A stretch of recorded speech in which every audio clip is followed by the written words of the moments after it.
Jeff Hathhorn joins us now, our sports director, and Jeff is brought to us by Gutter Helmet. Beat the fall rush. Get 35% off Gutter Helmet. Visit gutterhelmet.com or call 888-5-HELMET. Good morning to you, Jeff. How are you today? Good morning, guys. Yeah, that, of course, it kind of mirrors the Steelers' offense, not being able to finish the job. Well, let's start there because I did want to talk to you a little bit about Key Brian Hayes, and we'll get to that. But as you watch the game, as you have now had a few days to digest, if you are ranking things that you are concerned about, Jeff, how would you rank, let's say, your top three concerns with this team right now? So I take the deep breath in that it's the preseason. And we got really excited about the preseason, we as a whole. But offensive line to me has been a concern. I thought that would be an area of strength. As much as you can point to the quarterbacks or why can't they get a run game going, that all starts up front. That has been disappointing to me. I guess as a fan, you would love to see more aggressive play calls just to see it, but I know that they have a reason for what they're doing. So I'm not as concerned about that. And then three, you see because of all of that, just the lack of cohesion with the wide receivers. So, it's all on the offensive side. Defensively, there's nothing that sticks out to me horribly, especially considering who's not playing on defense or hasn't played a lot. But, man, that offensive line, I think there's talent there. I think they've got it there. They just haven't shown it to this point. Well, Jeff, if we're looking at positives now, three negatives, and I think we all can get on the same page of what you just said there, what the three concerns are with the Steelers thus far, in preseason. What is your three positives? What are your three non-concerns of the Steelers? You got to do three? Well, three. Yeah. You did three, too. There are more Cameron Johnston. I see. I knew he was going to say the punter was going to be one. All right, so you're right. Okay, three's good. Yeah. Nick Herbig is someone that you start looking at like, how do you get this guy on the field more? Like this dude is, you can't take either of those guys off, but can you get creative? Can you get into mad scientist mode and figure out a way for Nick Herbig to play? Although, I guess if each side plays 80%, then there are snaps, he just switches over to either side. I would say some of the backup offensive linemen, some of the guys that need to have a really good preseason, whether it's in practice or in games, guys like DeMarvin Leal have stepped up this year in what is a big year, and Loudermilk's been consistent.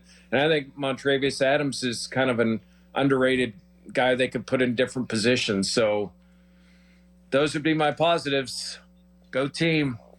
Go team. There's no offensive positives, huh?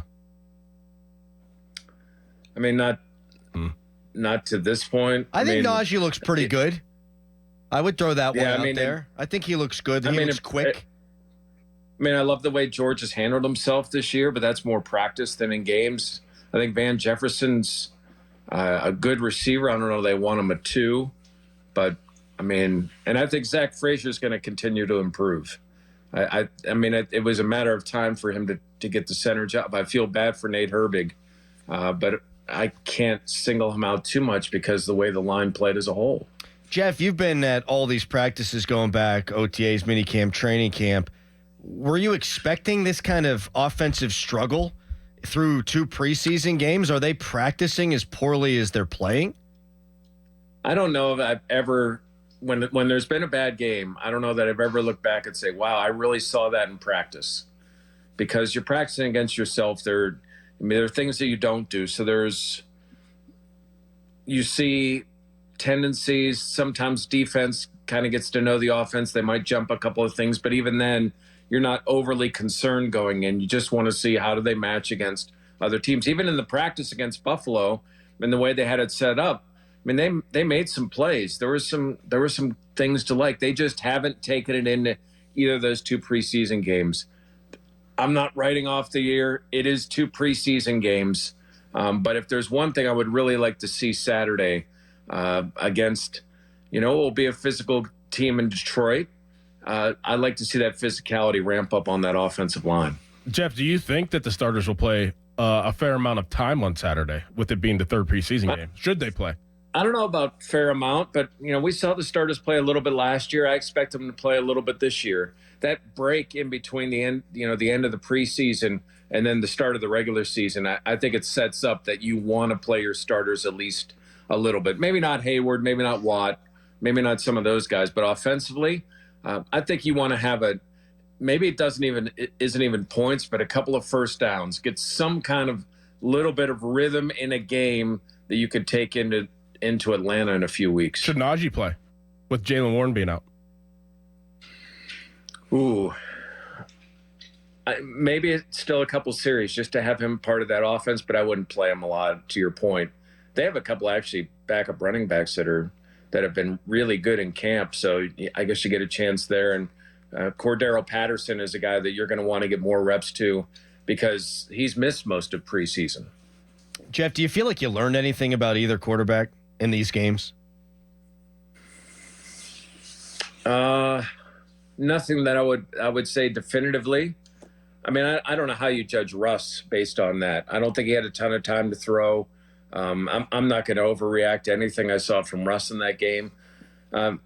You'd love for Fields, and I know that receiver didn't run the greatest route. You'd love for that connection to have finished into a touchdown. You do see his explosiveness. You also see at times where he's still a little bit hesitant.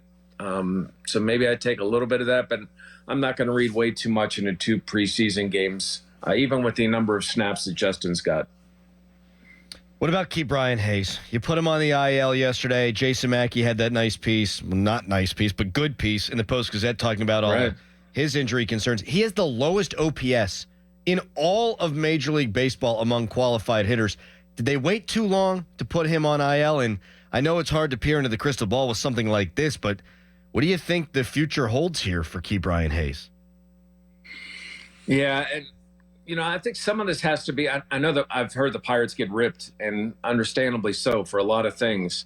I mean, if Hayes is feeling that bad, I mean, the Pirates can't jump into his body and say, they ask him how he's feeling, you ready to go? And, if he's saying, hey, I'm good, I feel like I'm about to jump out of this, or does he have to be honest with them and say, listen, guys, I just don't, it's not there, it's really hurting. So, I mean, some of this is on Ke'Bryan to be honest and assess where he's at. It's a mess. I mean, you sign these long-term contracts, and it's what the Pirates have to do. But, man, that one is just – if there's one you could get out from under, that one is looking like one because he's just not there. And with back situations, for anyone who's had back issues, I mean, yeah, it's not something that goes away tomorrow. No. So hopefully he can – whatever it is that could alleviate some of that pressure on his back. And because I think one thing because of the back that people assume is that, man, this guy's not trying, or look at him. He can't get anything. Well, it's not that he's not trying. It's when your back's off, it's hard to get any type of timing. No doubt about it. Mm-hmm. It sucks. Jeff, appreciate your time as always. We will talk to you on Thursday. Thanks, boys. Thank you. Thanks, Jeff. Jeff Hathhorn.